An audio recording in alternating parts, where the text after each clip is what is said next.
محمد روحی فداک اللہ اللہ اللہ اللہ اللہ اللہ محمد روحی فداک اللہ اللہ۔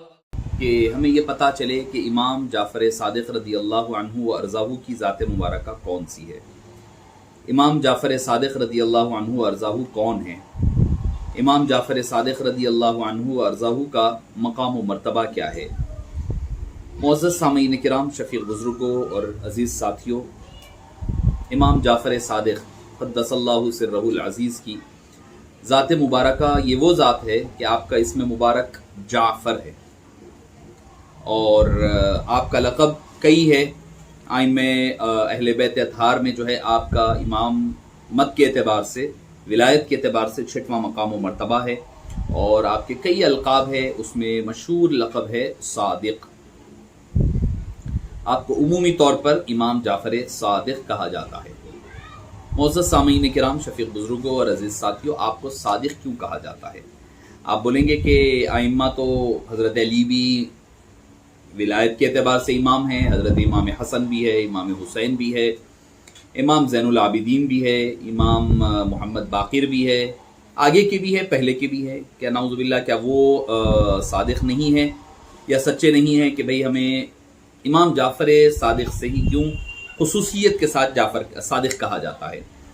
معزز سامعین کرام، ایک بات کیا ہے، پہلی بات یہ ہے کہ فقہا اور محدثین آپ کو حدیث کے نقل کرنے میں، روایت کرنے میں آپ کی تعریف کرتے رہے، اس وجہ سے آپ کے نام کے ساتھ صادق مشہور اور معروف ہوا، پہلا ریزن۔ دوسرا ریزن کیا ہے؟ ایک خاص تعلق ہے جو ہمارے سلسلے سے، سلسلہ نقشبندیہ سے جو خاص تعلق ہے وہ یہ ہے، حضرت سیدنا ابو بکر صدیق، صادق سے ہی صدیق بنا ہے، صادق ہے تو اسی سے پھر صدیق بنا ہے، تو صدیق سچ بات کو سچانے والے، اور یقیناً حضرت عمر بھی صادق ہیں، صدیق ہیں، حضرت ابو بکر بھی صدیق ہیں، حضرت علی بھی صدیق ہیں، حضرت امام جعفر صادق بھی صادق ہیں، حضرت علی مشکل کشا بھی صدیق ہیں، سب ہیں، مگر ایک خاص نسبت کسی کو کسی کے ساتھ مل جاتی ہے، اس وجہ سے وہ نام کے ساتھ معروف ہو جایا کرتے ہیں۔ اصل میں مسئلہ کیا ہے؟ امام جعفر صادق خود فرماتے ہیں، کشف الغمہ میں آپ کو یہ روایت مل جائے گی کہ امام جعفر صادق رضی اللہ عنہ ارضاہ بذات خود فرماتے ہیں کہ ولدنی ابو بکر مرتین، ابو بکر صدیق نے مجھے 2 مرتبہ جنم دیا ہے، پیدا کیا ہے۔ ابو بکر صدیق نے مجھے 2 مرتبہ ولادت دی ہے اور تولد کیا ہے اور پیدا کیا ہے۔ آپ بولیں گے وہ کیسے؟ تو پہلی بات یہ ہے کہ آپ دیکھتے جائیں، امام جعفر صادق کی والدہ کا نام ہے ام فروا، آپ نوٹ کر سکتے ہیں، بہت عمومی طور پر ہمارے پاس یہ نالج، انفارمیشن ملتی نہیں ہے، ہم یہ سمجھتے ہیں کہ بھئی یہ کوئی کہہ لے کہ شیعہ حضرات کے ائمہ ہے، اسی لیے ہم لوگ آپ حضرات کو، اہل بیت اطہار کو چھوڑ دیا کرتے ہیں۔ تو امام جعفر پاک رضی اللہ عنہ ارضاہ کی والد محترمہ کا نام ہے ام فروا، اور ان کے والد کا نام ہے قاسم، حضرت قاسم، اور ان کے والد کا نام ہے محمد، وہ ہیں حضرت ابو بکر صدیق کے بیٹے، ابو بکر صدیق، محمد، قاسم، ام فروا۔ تو والدہ کی طرف سے بتا رہا ہوں میں، والد تو حضرت امام محمد باقر ہے، اس میں کوئی شک و شبہ نہیں ہے، والدہ جو ہے ام فروا بنت قاسم بن محمد بن ابو بکر رضی اللہ عنہ، یہ ایک رشتہ ہو گیا حضرت ابو بکر صدیق رضی اللہ عنہ سے امام جعفر پاک کا۔ اب میں دوسرا آپ کو تعلق اور نسبت امام جعفر صادق رضی اللہ عنہ ارضاہ سے، جو ہماری جو حضرت امام جعفر صادق کی جو دوسری نسبت ہے وہ بتانے لگا ہوں۔ حضرت امام ام فروا جو حضرت امام جعفر صادق کی والدہ ہے، وہ جو ہے ان کے والدہ کا نام ہے حضرت اسما، ان کی والدہ کا نام ہے حضرت اسما۔ والد کا میں نے کہا کہ فروا بنت قاسم بن محمد بن ابو بکر، اب حضرت فروا کے والدہ کا نام ہے اسما بنت عبد الرحمن بن ابو بکر، یعنی حضرت ابو بکر کے 2 بیٹے، حضرت ابو بکر کے بیٹے، ایک کا نام عبد الرحمن، ایک کا نام محمد۔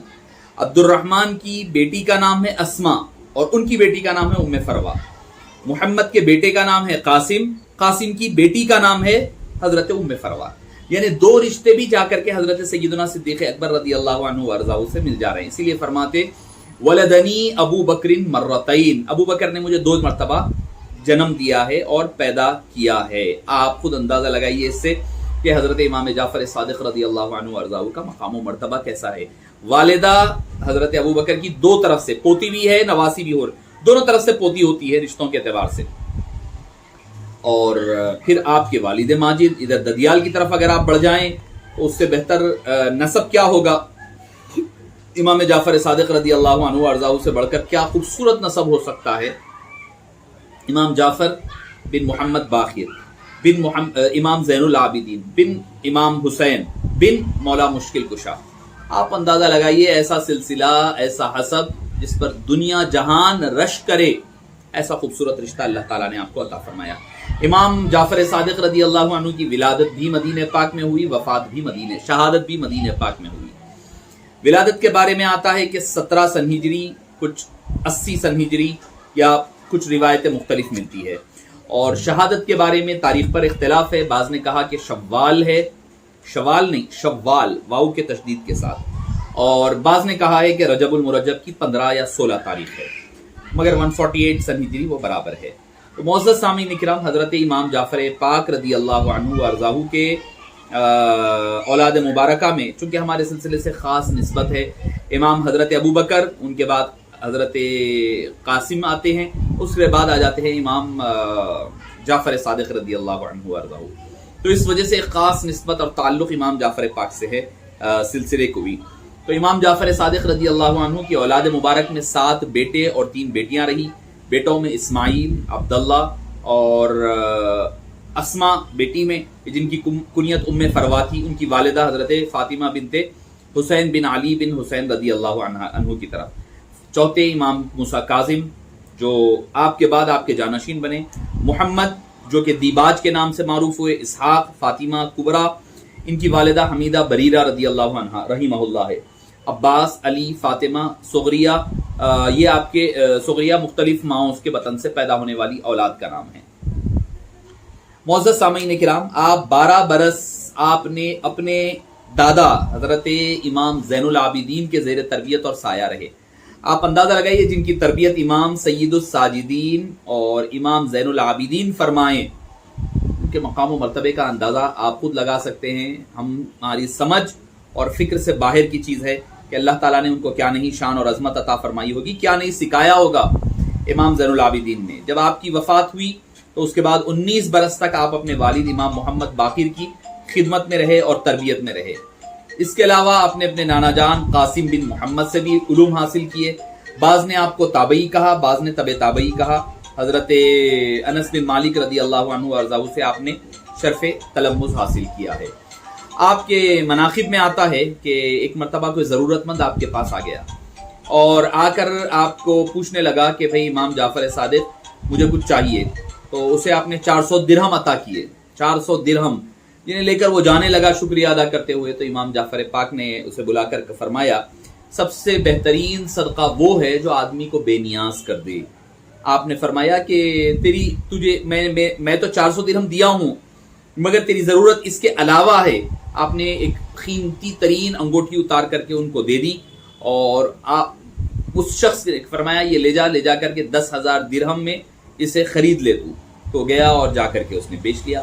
آپ کے فضائل میں یہ بھی ہے کہ آپ رات کا وقت ہوتا تو بوریاں بھر کر راشن کی، اناج کی نکل جایا کرتے، روٹی، گوشت اور دراہم سے بھری تھیلیاں لے جا کر غربا میں، فقیروں میں تقسیم کر دیا کرتے.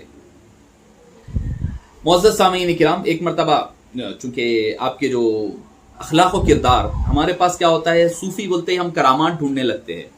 صوفی ہمارے نزدیک جو ہے کرامات سے بھرا ہوا ہونا لگتا ہے. حالانکہ تصوف میں سب سے بڑی جو چیز ہوتی ہے وہ ہے کردار. اگر ہمارا کردار بہترین ہو تو یاد رکھیں وہ سب سے بڑا صوفی اور سب سے بڑا بزرگ ہے.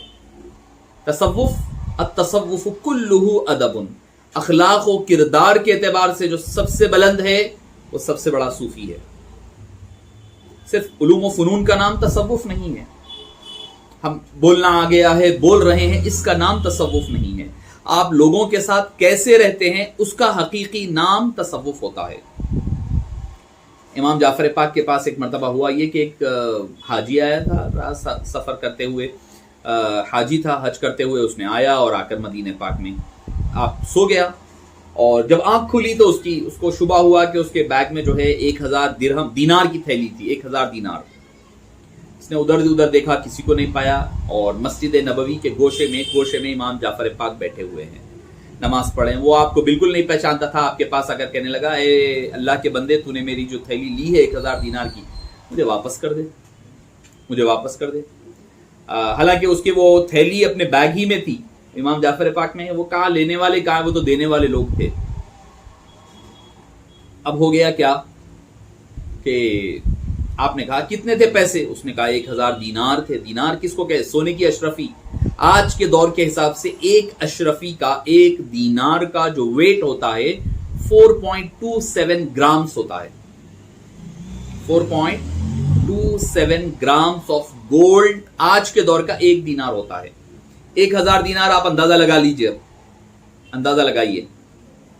تو اب ہوا یہ، آپ گھر کو لے کر گئے، اندر سے لائی 1000 دینار اشرفیاں اس کے ہاتھ میں پکڑا دی، دینار۔ اب وہ لے کر چل پڑا، جا کر کے اپنے بستے میں اندر کی طرف دبا کر رکھنے کی کوشش کرنے لگا، تو اس سے یکایک نظر آیا، ارے میری تھیلی تو میرے بستے میں ہی ہے، میرے بیگ میں تھی، میں نے تو ایسے ہی چپ کہہ دیا، حضرت کو تکلیف دے دی۔ فوری دوڑا آپ کے گھر تھیلی لے کر بھاگ کر کہنے لگا، اے حضور والا، مجھ سے غلطی ہوئی ہے، مجھ سے گناہ سرزد ہو گیا ہے، مجھے معاف فرما دیجئے، اور یہ آپ کی تھیلی آپ لے لیجئے۔ امام جعفر صادق رضی اللہ عنہ وارضاہ وقدس اللہ سرہ العزیز نے فرمایا، ہمارے گھرانے والوں کی شان یہ نہیں ہے کہ کوئی چیز دے دے تو پھر واپس لے، دے دیا ہے نا، بس دے دیا ہے، اب وہ واپس نہیں لیں گے ہم، ختم، دے دیا، تمہاری ملکیت ہے، کیا کرتے کر لو تم، ہمیں اس سے کوئی سروکار نہیں ہے، ہمیں کچھ لینا دینا نہیں ہے۔ یہ ہے آپ کی شان اور عظمت امام جعفر صادق قدس اللہ سرہ العزیز کی۔ آپ کو رضی اللہ عنہ بھی کہہ لیں تو کوئی مضائقہ نہیں ہے، علیہ السلام بھی کہہ لیں تو کوئی مضائقہ نہیں ہے، رحمت اللہ علیہ بھی کہے تو کوئی مسئلہ نہیں ہے، قدس اللہ سرہ العزیز سے جو کہنا چاہے کہا جا سکتا ہے، عرف میں کہنے میں کوئی مسئلہ نہیں ہوتا ہے۔ اکثر لوگ پریشان ہو جاتے ہیں، ارے بھائی کیا ہے علیہ السلام انبیاء کے ساتھ؟ ضروری نہیں ہے، اہل بیت اطہار کے ساتھ امام بخاری نے، امام ابو داؤد نے اپنی صحیح کتب میں علیہ السلام حضرت علی کے ساتھ بھی لکھا ہے، بی بی فاطمہ کے ساتھ بھی لکھا ہے، حسنین کریمین وغیرہ کے ساتھ بھی لکھا ہوا ہے۔ معزز سامعین کرام، ایک مرتبہ آپ کا خوف خدا کا عالم دیکھے، داؤد طائی بہت مشہور بزرگ ہے، اللہ والے ہے، حضرت داؤد طائی علیہ الرحمہ آپ کے پاس آئے اور فرمانے لگے مجھے کچھ نصیحت کیجیے۔ آپ نے فرمایا، اے ابو سفیان، آپ اس زمانے کے بڑے زاہدوں میں سے ہیں، آپ کو میری نصیحت کی کیا ضرورت ہے؟ انہوں نے عرض کیا، اے فرزند رسول، آپ کو اللہ نے فضیلت بخشی ہے، آپ پر نصیحت کرنا واجب ہے۔ تو امام پاک نے فرمایا، ابو سفیان، میں اس بات سے ڈرتا ہوں کہ قیامت کے دن میرے جد امجد مجھے یہ نہ فرمائیں کہ تم نے اطاعت کا حق کیوں ادا نہ کیا، کیا اس لیے کہ نجات کا تعلق صرف نسب کی وجہ سے ہے بلکہ اعلیٰ اعمال پر موقوف ہے؟ یہ سن کر داؤد طائی زار و قطار رو پڑے، رونے لگے، کہنے لگے، یا اللہ، ایسی ہستیاں جن کا خمیر آب نبوت سے بنا ہوا ہو، آپ صلی اللہ علیہ وسلم کے خاندان والے ہیں، اور جن کی دادا جد امجد سیدہ کائنات کا یہ تعلق رشتہ ہے، اس کے باوجود ان کے خوف اور حیرانی اپنے آپ میں جو ہے ہمیں سوچنے پر مجبور کر دیتی ہے کہ کیا ہم یہ جو کر رہے ہیں، کیا ہمارا تعلق جو ہے وہ صحیح ہے یا نہیں ہے۔ تو معزز سامعین کرام، یہ ہے، بہت بہت شکریہ، ہمارے کلاس میں غالباً کسی نے ڈالا ہے یہ، تاکہ پتہ بھی چل جائے کہ بھئی سامنے آپ کے آ گیا ہے۔ آپ کی والدہ حضرت ام فروہ، والد سے امام قاسم، امام محمد اور ابو بکر صدیق، والدہ سے حضرت اسماء، عبد الرحمن اور ابو بکر صدیق، والد کی طرف سے امام محمد، امام زین العابدین، امام علی بن حسین ہے آپ کا نام، زین العابدین آپ کا لقب ہے، پھر امام حسین، پھر ادھر والدہ فاطمہ، ادھر والد علی مرتضیٰ۔ جزاک اللہ خیر، اللہ آپ کو خوش رکھے۔ تو معزز سامعین، میں عرض کر رہا تھا کہ امام جعفر صادق رضی اللہ عنہ وارضاہ، اچھا میں اگر آپ کو آپ کا علمی مقام و مرتبہ دیکھیے، صوفی جو ہوتا ہے نا، علم والا ہو تو وہ صوفی ہے، یہ یاد رکھیں، صوفیہ کے سردار ہیں حضرت امام جعفر پاک، مگر ان کا عالم کیا ہے، علمی مقام و مرتبہ کیا ہے؟ اگر آپ کو میں تھوڑا ایک جھلک، کیونکہ آپ حضرات ماشاءاللہ سے ایجوکیٹڈ ہے، پڑھے لکھے ہیں، تو آپ لوگوں کا تعلق بھی طب سے یعنی میڈیسن سے ہے، تو میں آپ کو اگر نام بولوں گا تو آپ لوگ دنگ رہ جائیں گے۔ آپ کے شاگردوں میں سب سے پہلے داؤد طائی ہے، سفیان الثوری، سب سے بڑے ائمہ میں بہت ہی بڑے امام مانے جاتے ہیں، سفیان بن عیینہ، امام ابو حنیفہ، امام اعظم ابو حنیفہ آپ کے شاگردوں میں ہیں، امام مالک، ہشام بن حکم، محمد بن مسلم، ابان بن تفلب، ہشام بن سالم، مفصل بن عمر، ابو علی سینا، آپ لوگ پڑھے ہوں گے ابو علی سینا، جابر بن حیان، جس کو ہم کیا کہتے ہیں، فادر آف کیمسٹری کہتے ہیں، فادر آف کیمسٹری اگر کسی کو کہتے ہیں تو جابر بن حیان کو کہتے ہیں، اور وہ جابر بن حیان حضرت سیدنا امام جعفر پاک کا صدقہ لے کر کے کہنے والی کیمسٹری کا نام امام جعفر صادق ہے۔ آپ کی جو کتابیں ہیں نا، کئی لوگوں نے آپ سے لے کر کے کتابیں لکھی ہے، آپ سے پڑھ کر علوم کو آگے پھیلایا ہے، دنیاوی علوم، یونانی رومی لٹریچر آپ کے ذریعے سے آگے پھیلا ہے۔ معزز سامعین کرام، یحییٰ بن سعید انصاری، سفیان ثوری، ایسے بڑے بڑے لوگ آپ کے دربار پر بیٹھ کر کے، بایزید بسطامی، ایسے بڑے بڑے حضرات جو ہیں آپ کے در پر بیٹھ کر کے سیکھے ہیں۔ آپ کے علوم میں جو آپ کی شاگردوں کی تصانیف ہے، آپ کو میں بتاتا چلوں، 1 منٹ لوں گا میں آپ کی۔ کیمسٹری، فلسفی، طبعیات یعنی طبیعت، آپ کے جو اراؤنڈ میں جو نیچر نظر آ رہا ہے وہ، فزکس، حیت، منطق، لاجک، فلسفی، میڈیسن، طب، تشریح الاجسام، افعال الاعضاء، چونکہ ہمارے جو بعض اسٹوڈنٹس جو ہے آپ کے پڑھنے والے بچیاں جو ہے، بچیاں بی او ایم ایس کے بھی ہیں، تو ان کو پتا ہے افعال اعضاء، ما بعد الطبیعات وغیرہ وغیرہ، یہ سارے علوم آپ نے لکھے ہیں۔ پھر سائیکالوجی، ہاں سائیکالوجی میں نے کہا ہے نا، طبیعیات میں سائیکالوجی ہو گئی آپ کی، یہ ساری چیزیں امام جعفر صادق قدس اللہ سرہ العزیز نے اپنے شاگردوں کو سکھائے ہیں، اور آپ کے شاگردوں نے اپنے نام سے ان کی کتابیں چھپی ضرور ہے، مگر اس کا علوم کا مصدر اور منبع امام جعفر صادق رضی اللہ عنہ و ارضاہ ہے۔ آپ امام جعفر پاک رضی اللہ عنہ و ارضاہ کا یہ مقام و مرتبہ ہے۔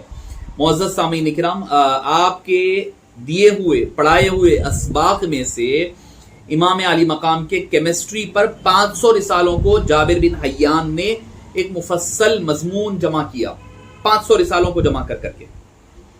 معزز سامعین کرام، اگر آپ کے شاگردوں کی تصانیف کے علاوہ خود آپ کی تصانیف بھی بہت زیادہ ہے، ہر شعبے پر قرآن ہو، حدیث ہو، آپ نے وہ کام کیا جو شاید ہو سکتا ہے کہ آج کے لوگ جو ہے سمجھ سے باہر۔ آپ کی ایک میں مثال دیتا چلوں میں آپ کے حوالے سے، ہشام بن حکم، جنہوں نے امام جعفر صادق رضی اللہ عنہ ارضاہ سے مناظرہ کیسا کرنا، ڈیبیٹ، وہ سیکھا۔ اس میں کیا کیا انہوں نے پتا ہے کہ آئے اور آ کر کے کسی نے سوال کیا کہ بھئی ایک انڈا ہے، ایک انڈے کے اندر ساری دنیا کو آپ کیسے سما سکتے ہیں؟ کیا اللہ سما سکتا ہے کہ اس کا جواب دیجئے، لاجیکل ہونا چاہیے۔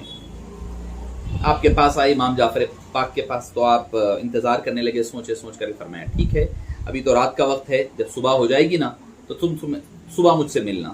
جب صبح ہوئی تو امام جعفر پاک رضی اللہ عنہ ارضاہ نے ان کو کہا آسمان پر، چھت پر جاؤ، اوپر چڑھو۔ وہ چھت پر چڑھے، بولے دیکھ کر آؤ نیچے، پورا دیکھ کر کے نیچے آئے تو آپ نے پوچھا کہ کیا دیکھا تم نے؟ انہوں نے کہا کہ میں نے آسمان دیکھا، میں نے چاند دیکھا، میں نے سورج دیکھا، میں نے اونٹ دیکھے، میں نے انسان دیکھے، میں نے چرند دیکھے، پرند دیکھے، میں نے سب کچھ دیکھا، یہ دیکھا، وہ دیکھا، سب انہوں نے ذکر کیا۔ سب ذکر سننے کے بعد آپ نے فرمایا کہ کیا تمہاری آنکھ کے اندر اونٹ، آسمان، زمین، پہاڑ، سورج، ستارے، جو تم نے دیکھا ہے وہ آنکھ کے اندر آئے ہیں کیا؟ انہوں نے کہا کہ نہیں آئے ہیں آنکھ کے اندر۔ بولے آنکھ کے اندر اتنی چھوٹی سی پتلی ہے، اتنی سی چھوٹی آپ کا بال ہے، جس بال کے ذریعے سے، بال کے اندر ساری چیزیں سمائی جا رہی ہے، آپ کو ہر چیز نظر آ رہی ہے اس گولے کے اندر چھوٹے سے۔ تو فرمایا کہ جب اتنے سے چھوٹے سے کالی پتلی کے اندر، ایک لینس کے اندر ساری دنیا دکھ رہی ہے، سمائی جا رہی ہے، اس کی ابتدا کیا ہے، انتہا، سب کچھ سمایا جا رہا ہے۔ آپ نے فرمایا اللہ کے لیے جس خدا نے یہ آنکھ میں ساری دنیا کے نظاروں کو سمایا ہے، اس کے لیے عجب کیا ہے کہ وہ ساری ایک انڈے کے اندر ساری زمین و آسمان ساری چیزوں کو ایک جگہ جمع نہ کر دے سکے۔ معزز سامعین کرام، امام جعفر صادق رضی اللہ عنہ ارضاہ نے اپنی ساری زندگی پڑھنے میں، پڑھانے میں، مسجد نبوی کو آپ نے اپنا مدرسہ بنایا، مرکز بنایا، یہیں سے جو ہے آپ کا ریسرچ سینٹر بھی چلتا تھا، آپ کی یونیورسٹی یہی تھی، یہیں سے تحقیق کا کام، یہیں سے ہر قسم کا کام آپ فرمایا کرتے تھے۔ معزز سامعین کرام، امام جعفر صادق کے بارے میں امام اعظم ابو حنیفہ، جس کو ہم سب سے بڑے امام مانتے ہیں، کیا فرماتے ہیں کہ امام جعفر صادق سے بڑھ کر علم دین کا عالم میں نے کسی دوسرے کو نہیں پایا، کوئی دوسرا آپ کے جیسا عالم نہیں تھا۔ پھر فرماتے لولا السنتان لہلک النعمان، اگر امام جعفر صادق کی خدمت کے 2 سال نہیں ملتے تو میں ہلاک ہو گیا تھا۔ امام اعظم فرما رہے ہیں۔ کبھی کسی نے پوچھا آپ کی عمر کیا ہے تو آپ نے فرمایا 2 سال۔ لوگ ہنسنے لگے، رے بھائی 2 سال کیسے عمر ہے؟ فرمایا کہ جو 2 سال میں نے امام جعفر کی خدمت میں گزارے وہی گنتا ہوں، باقی کی ساری زندگی ویسٹ ہے۔ یہ ہوتا ہے، کیا نہیں سیکھا ہوگا آپ نے 2 سال میں، ایسا کیا ہوا آپ خود اندازہ لگائیے۔ امام مالک ایک دوسرے طبقے کے، فرقے کے، یعنی مسلک کے امام مالک بن انس فرماتے میری آنکھوں نے فضل میں، علم میں، تقوی میں امام بہتر سے بڑھ کر کسی اور کو نہیں پایا۔ معزز سامعین کرام، یہ ہے امام جعفر صادق رضی اللہ عنہ وارضاہ کا مقام و مرتبہ۔ آپ کی بارے میں اچھا مسئلہ کیا ہے کہ 2 خاندان، یعنی آپ صلی اللہ علیہ وسلم کے وصال کے بعد خلفائے راشدین کا دور چلا، جو کم و بیش 30 سال، حدیث پاک میں آیا تھا کہ میرے بعد خلافت جو ہے راشدہ 30 سال چلے گی، یعنی حضرت ابوبکر صدیق، حضرت عمر، حضرت عثمان، حضرت علی، حضرت امام حسن، 5 خلفائے راشدین۔ ہم 5 کو بھی خلفاء میں گنتی کرتے ہیں، تو 5 خلفائے راشدین ہوئے، جس پر 30 سال کی مدت پوری ہوئی، اور یہ 30 سال کی مدت کی تکمیل پر خلافت راشدہ کا اختتام ہو گیا، اور حضرت امیر معاویہ، اور اب تک خلافت راشدہ تھی، اب تک کوئی کیا کہیں کہ ٹرائبل کیا کہنا چاہیے کہ کنگشپ وغیرہ کا آغاز نہیں ہوا تھا۔ اب یہاں پر جو ہے خلافت راشدہ حکومت میں، ملوکیت میں تبدیل ہونے لگی، تو اس وجہ سے حبیب پاک صلی اللہ علیہ وسلم نے وہ بھی حدیث پاک میں فرمایا تھا، حضرت ابو سفیان رضی اللہ عنہ وارضاہ حضرت امیر معاویہ رضی اللہ عنہ بنے خلیفہ، حکومت کے نگران کار یا خلیفہ، بادشاہ، جو بھی کہیں گے، چونکہ حدیث میں بھی ہے ثم یکون ملکا۔ تو وہ جو خاندان تھا اس کو کہتے ہیں بنو امیہ۔ بنو امیہ کا دور چلتے رہا، بنو امیہ کی حکومت چلی۔ اس کے بعد ہوا یہ کہ بنو امیہ کے بعد حضرت عباس رضی اللہ عنہما کی آل و اولاد میں جو خلافت چلی اس کا نام ہے بنو عباس، عباسی خلفاء کہتے ہیں۔ تو مسئلہ یہ ہوا کہ بنو امیہ بولتے تو پھر ہم حضرت امیر معاویہ کو باہر کر دیں گے، اس میں شامل نہیں، حضرت امیر معاویہ کو نکال دیں گے، اور پھر آگے چل کر حضرت عمر بن عبدالعزیز کو بھی نکال دیں گے، اور خود عمر بن عبدالعزیز امام جعفر صادق کے شاگرد رہے ہیں، امام جعفر صادق کے شاگرد رہے ہیں۔ تو حضرت امیر معاویہ کو ہم نکال دیں گے چونکہ وہ صحابی ہے، حضرت عمر بن عبدالعزیز بنو امیہ کا جو گولڈن پیریڈ جس کو کہتے ہیں ان کو بھی نکال دیں گے، باقی کے دوسرے جو ان کے امرا ہوئے، حاکم ہوئے، بادشاہ ہوئے، وہ پھر بنو عباس کے بھی لوگ رہے۔ ان کو سب سے بڑا مسئلہ اور چڑ تھی تو بنو فاطمہ سے تھی، اہل بیت اطہار کے لوگوں سے بڑا پرابلم تھا۔ پرابلم کیا تھا؟ ڈر تھا، حالانکہ وہ کبھی حکومت کے لیے آگے نہیں آئے تھے، مگر ان کو ڈر یہ تھا کہ بھئی کہیں ایسا نہ ہو کہ یہ آگے بڑھے تو ہمارا تخت چلے جائے گا، لہٰذا ان کو دبا کر رکھو۔ حالانکہ کبھی حکومت کی طرف بڑھے نہیں، نہ بڑھتے تھے، اور اس کے باوجود دبایا جانے لگتا تھا اور ستایا جانے لگتا تھا، ہر وقت تک امام حضرت امیر حمزہ، حضرت علی مرتضیٰ سے لے کر کے تقریباً سبھی حضرات کی شہادت برشہادت ہونے لگی۔ بنو عباس کا جو خلیفہ تھا منصور، اس نے قتل کرنے کی کئی مرتبہ کوشش کی، مگر بالآخر اس کے حکم پر حاکم بن سلیمان نے آپ کو انگور میں ملا کر کے زہر دیا، اور آپ ایک روایت کے مطابق 15 رجب یا ایک میں 15 شوال 148 سن ہجری میں آپ کی شہادت ہوئی، اور آپ کے فرزند اکبر امام جعفر صادق کے امام موسیٰ کاظم قدس اللہ سرہ العزیز وعلیہ السلام نے آپ کو کفن، دفن اور نہلایا، اور آپ کی نماز جنازہ ادا فرمائی۔ معزز سامعین کرام، ایک دو باتیں کہہ کر کے میں اپنے درس کے حوالے سے میں آ جاؤں۔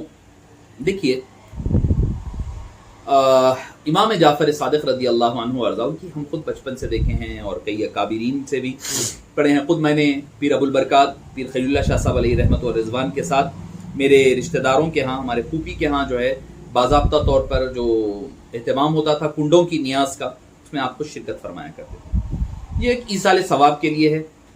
ایصال ثواب کسی بھی وقت ہوتا ہے، کسی بھی وقت کیا جاتا ہے۔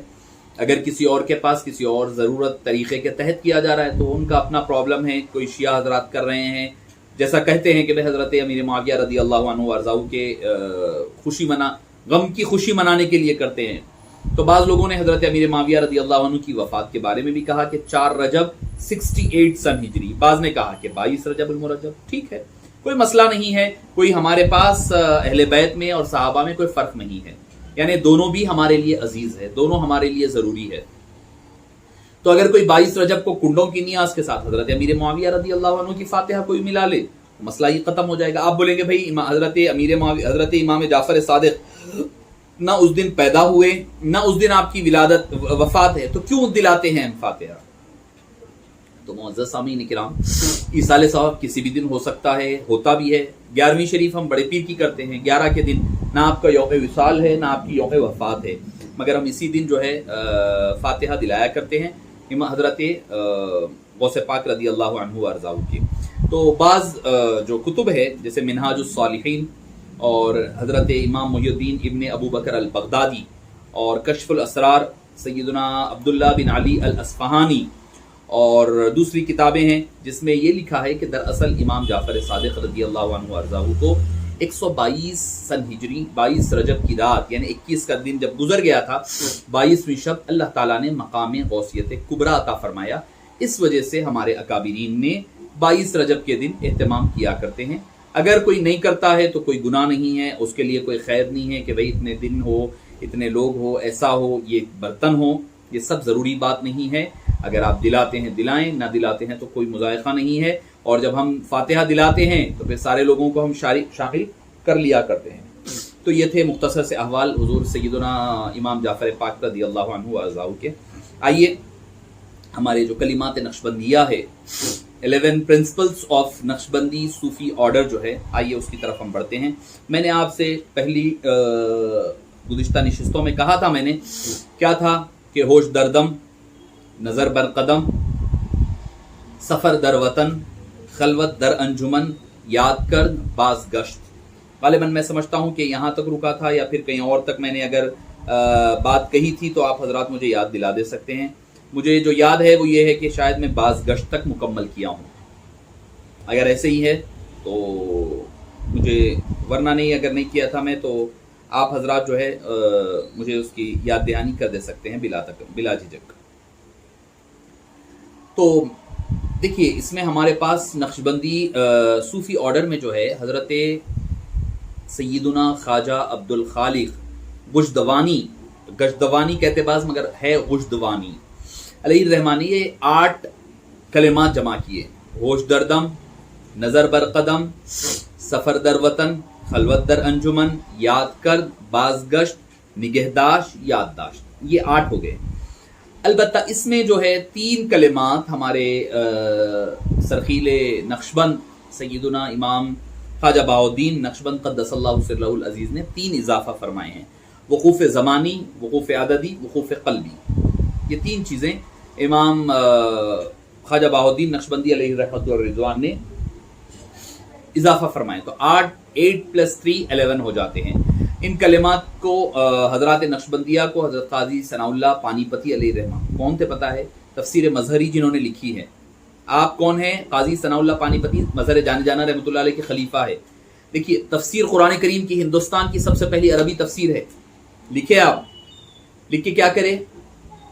لکھ کے آپ نے اپنے پیر و مرشد کی طرف منسوب کیا تفسیر مظہری، اور جج تھے آپ، پروفیشن کے اعتبار سے جج تھے، قاضی تھے، مگر جب بھی امام حضرت قاضی ثناء اللہ پانی پتی علیہ الرحمۃ والرضوان کورٹ کو جانے سے پہلے ایک منزل یعنی 7.5 پارے قرآن کریم پڑھ کر جایا کرتے تھے، 7.5 پارے قرآن کریم کے پڑھ کر جایا کرتے تھے۔ اچھا، تو میں عرض کر رہا تھا کہ ہوش دردم یعنی ہر سالک اپنی ہر سانس یاد الہی میں گزارے اور سانسوں کی حفاظت کرتا رہے۔ اگر کوئی سانس غفلت میں گزر جائے تو اس سے توبہ و استغفار کرے۔ نمبر 2 نظر برقدم، اس کا مطلب یہ ہے کہ سالک چلتے وقت اپنی نگاہ پیروں کے نیچے رکھے تاکہ نظر بے جگہ نہ پڑے۔ آیت کریمہ ہے وَلَا تَمْشِ فِي الْأَرْضِ مَرَحًا، یعنی زمین پر اکڑ کر مت چلو، اسی معنی کی طرف ہے، اور اس کا مطلب ہے ذہن میں رکھے، یعنی آدمی جو ہے نظر برقدم اپنے قدم کی طرف نظر رکھے، یا دوسرے معنی یہ ہے کہ قدم نظر جتنی بلند ہو اپنے قدم کو بھی اتنے بلند رکھا کریں، یہ ایک دوسرا معنی ہے۔ تیسری چیز ہے سفر در وطن، اس کا مطلب یہ ہے کہ سالک اپنے نفس میں سیر کرے، یعنی اپنی برائی تلاش کرے، برے اخلاق سے نکل کر اچھے اخلاق کی طرف جائے، اور تخلقوا باخلاق اللہ کا نمونہ بنے۔ ہمارے اسلاف جو ہے سیر آفاقی بجائے باہر کی سیر آفاقی یعنی ہواؤں میں اڑنے سے بہتر کہتے ہیں اپنے اندر کی سیر کریں، اپنے اندر جھانکے، اپنے من میں ڈوب کر پاجا سراغ زندگی کا سراغ پانا ہے تو اپنے من میں ڈوبنا پڑے گا آپ کو، اور سفر ظاہر نہیں کرتے اور شیخ کی صحبت سے دوری پسند نہیں کیا کرتے۔ دوسری چیز فرمایا خلوت در انجمن، اس کا مطلب یہ ہے کہ ظاہر میں مخلوق کے ساتھ ہو اور باطن میں اللہ تعالیٰ کے ساتھ، اور انہی کے درمیان میں مستغرق رہے۔ دست بکار دل بیار، یعنی مجلس میں رہ کر بھی وہ آدمی ایسا رہے جیسا کہ وہ اکیلا ہے، یعنی وہ تنہا ہو، یعنی مجلس میں ہو اس کے باوجود وہ تنہا ہو، اس کو کوئی یعنی اس کا دل یاد سے جڑا ہوا رہے، اللہ کی یاد میں اس کا وقت گزرتا رہے، اس کو کہتے ہیں۔ اولیاء کرام نے خلوت در انجمن کو چلہ کشی سے بھی افضل قرار دیا۔ پانچواں ہے یاد کرد، اس سے مراد ہر حال اور ہر وقت ذکر میں اس طرح مشغول رہے کہ آپ کو مرتبہ حضوری یعنی اللہ کے دربار میں حاضر رہنا حاصل ہو جائے، چاہے وہ ذکر زبانی کی ذریعے سے ہو، قلبی کے ذریعے سے ہو، اسم ذات سے ہو یا نفی اس بات سے ہو، اس طرح کرتے رہے، اللہ تعالیٰ کا قرب ہمیں حاصل ہوتا رہے گا۔ اچھا، ذکر زبانی یا قلبی کے ذریعے غفلت دور کرنا جب تک بتکلف ہے یاد کرد ہے، اور جب بے تکلف ہو جائے تو پھر وہ یادداشت ہے۔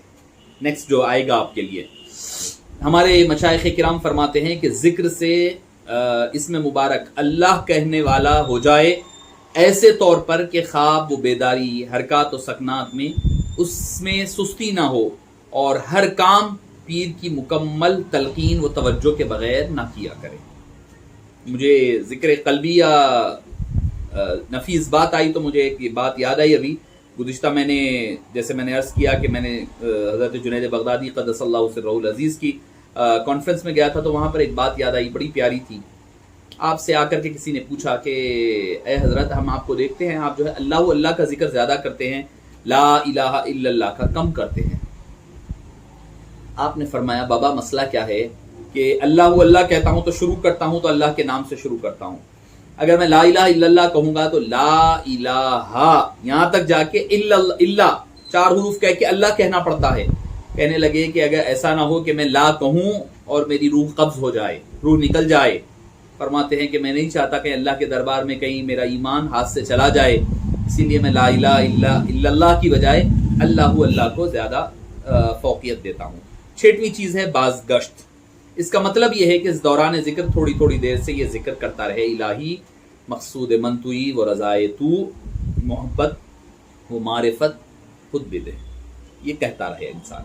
نگہداشت، اس کا مطلب یہ ہے کہ ذکر سے جو کیفیت حضوری پیدا ہو اس کی حفاظت کرے کہ غیر کا خیال دل میں نہ آ جائے، کہ اب جو آپ ذکر کرنے سے اپنے اندر جو کیفیت پیدا ہوئی ہے اس کی حفاظت کرنا، اس کو کہتے ہیں ہم نگہداشت، یعنی نگہداشت کرنا۔ اردو میں بھی ہم استعمال کرتے ہیں، فارسی کلمات ہیں ویسے تو ہم اردو میں بھی نگہداشت کرنا اکثر استعمال کیا کرتے ہیں، تو اس کو کہتے ہیں نگہداشت، یعنی آدمی کو جو حاصل ہو جائے اب اس کی حفاظت کرے، اگر کوئی غیر کا خیال آ جائے تو پھر فوری اس کو ہٹا دیا کریں۔ 8ویں چیز ہے یادداشت، اس کا مطلب یہ ہے کہ یاد کرد اور یادداشت میں راسخ ہو جائے۔ یاد کرد ابتدائی دور ہے، یعنی ذکر کرتے وقت آدمی یہ دل میں یہ سوچے کہ میرا مقصود تو ہی ہے، الہی مقصود من تو ہی، وہ ابتدا ہے تو وہ یاد کرد ہے، اور اگر آگے کا لیول ہے تو پھر وہ یادداشت ہے۔ یہ ہو گئے آپ کے 8 کلمات جو اس کے حوالے سے تھے، تعلیمات کلمات نقشبندیہ کے حوالے سے تھے۔ اب آئیے ایک چیز ہے وقوف عددی، یہ ایک تھوڑا سا ہٹ کر ہے. یہ تینوں جو وقوف عددی، وقوف زمانی اور قلبی جو میں نے کہا ہے، یہ تینوں چیزیں حضرت شیخ بہاؤالدین نقشبند علیہ الرحمٰن نے عطا فرمایا ہے. معزز سامعین کرام، وقوف عددی کس کو کہتے ہیں کہ سالک حبس دم کے ساتھ، میں بتاتا ہوں آپ کو حبس دم کس کو کہتے ہیں اور کیسے ہوتا ہے. ذکر نفی و اس بات کے وقت طاق عدد پر سانس چھوڑا کریں. یعنی مثال کے طور پر آپ جب ذکر کر رہے ہیں، وقوف کہتے ہیں روکنا، عددی عدد سے بنا ہے نمبر، فیگر، نمبر سے. تو وقوف عددی کہتے ہیں کہ آدمی جو ہے جب نفی اور اس بات کا ذکر کر رہے ہیں لا الہ الا اللہ، تو اس کو 3 مرتبہ، 1 مرتبہ، 3، 5، 7 ایسا کرے، طاق عدد میں کرے، اور اس وقت حبس دم کرے. حبس دم کس کو کہتے ہیں؟ آپ اپنی سانس کو روک لیں، روک کر لا الہ الا اللہ، لا الہ الا اللہ، لا الہ الا اللہ، میں نے 3 مرتبہ کہا اپنی سانس کو روک کر. اس کو حبس دم کہتے ہیں. تو اس سے فائدہ کیا ہوتا ہے؟ اس سے فائدہ یہ ہوتا ہے کہ آپ کا ذہن کہیں اور نہیں جانے پاتا. آپ خود کر کے دیکھیے، بسم اللہ آپ حضرات میرے ساتھ ایک 3 سے 5 مرتبہ کرتے ہیں وقوف عددی جس کو کہا جاتا ہے، لا الہ الا اللہ حبس دم. سانس بھر لیں، بھر کر کے سانس روک لیں، اور اپنی ناف یعنی بامبی جس کو ہم کہتے ہیں نیول سے اوپر اٹھائیں، لا الہ الا اللہ، اور سانس نہ چھوڑے.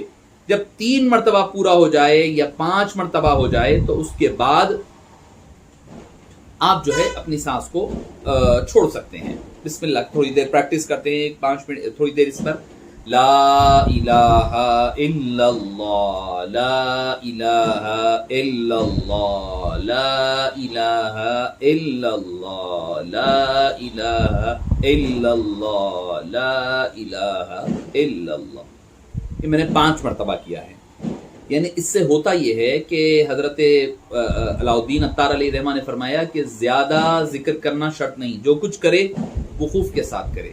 جب آپ جو ہے 21 مرتبہ یعنی طاق عدد تک پہنچ جائیں گے، سے بڑھ جائیں گے، تو اس کا اثر ظاہر نہ ہو تو بے حاصل ہے، حاصل نہیں ہے. ہر سانس میں طاق عدد رہے، جفت نہ رہے. یعنی 3، 5، 7، 9، 11 اس طریقے کی آپ پریکٹس کریں. تھوڑی دیر ہی صحیح ہو، مسئلہ نہیں ہے. کیا یہاں سے اب آپ کو ذکر وغیرہ جو کیا جا رہا ہے اس میں آپ کو تھوڑا سا پریکٹس آنے لگے گی. لا الہ الا اللہ، لا الہ الا اللہ، لا الہ الا اللہ. یہ آپ 1 مرتبہ، 3 مرتبہ، اس کو کہتے ہیں نفی و اثبات. لا الہ الا اللہ اس کو کہتے ہیں نفی و اثبات. تو وقوف عددی کیا ہے کہ آدمی مرید سالک حبس دم کے ساتھ نفی و اثبات کے وقت طاق عدد پر سانس چھوڑا کرے. یہ ایک آپ کے ذکر کے لیے ایک علیحدہ اور دوسرا طریقہ کار ہم آپ کے ساتھ شیئر کر رہے ہیں. میں اچھا ٹھیک ہے، چلیے وقوف زمانی اور عدد قلبی دونوں بھی چھوٹے ہی ہے، مکمل کر لیتے ہیں. وقوف زمانی اس کو کہتے ہیں کہ مرید اپنے احوال سے واقف رہے اور خیال رکھے کہ وقت اطاعت الہی، وقت اپنا اللہ کی اطاعت میں گزرے، بندگی میں گزرے. اگر اطاعت الہی میں گزر رہا ہے تو اس کا شکر ادا کرے، اگر غفلت میں گزر رہا ہے تو فوراً استغفار کرے، جسے مشائخ نقشبندیہ محاسبہ بھی کہتے ہیں. میں نے اس سے پہلے آپ کو کہا ہوں مشارطہ، محاسبہ، مشارطہ، مراقبہ، محاسبہ، مواخذہ. میں نے اس سے پہلے آپ کے ساتھ یہ بات تفصیلاً ذکر کر چکا ہوں. اس کے علاوہ وقوف قلبی کس کو کہتے ہیں؟ اس کا مطلب یہ ہے کہ عین ذکر کرتے وقت